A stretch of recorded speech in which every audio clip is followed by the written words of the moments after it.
गे हचन बोलनी रानी मोर, खवा डारे मोहनी लागो। हो गे हचन बोलनी रानी मोर, खवा डारे मोहनी लागो। आके छतिया माँ चटक जाना मोर, आके बई हम लटक जाना मोर। आके छतिया माँ चटक जाना मोर, आके बई हम लटक जाना मोर। आके छतिया माँ चटक जाना मोर, आके बई हम लटक जाना मोर। तोल देवी कसमनाथ जोड़ा नरियर लाफो, अगरबत्ती जला था आके डेहरी मातो। आके छतिया माँ चटक जाना मोर, आके बई हम लटक जाना मोर।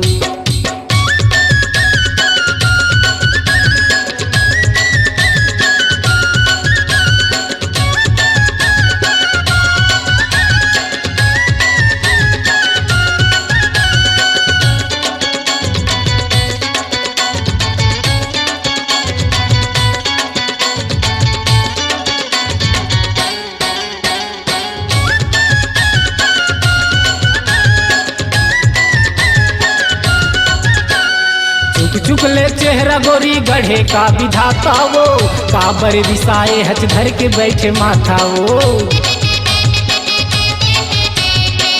चुकले चेहरा गोरी गढ़े का विधाता वो, काबर विसाए हच धर के बैठे माथा वो। काबर विसाए हच धर के बैठे माथा वो। तोल देवी कसमनाथ जोड़ा नरियर लाफो,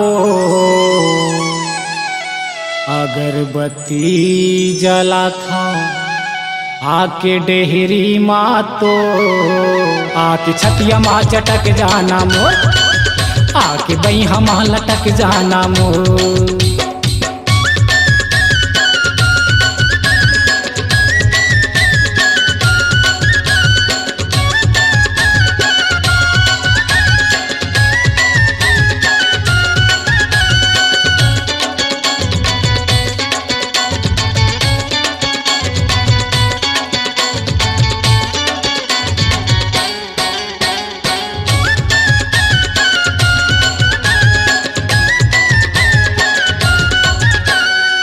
कोने भर माई सवय काखर माने बात वो, जमुने संग माने बोलच गोठिया जो।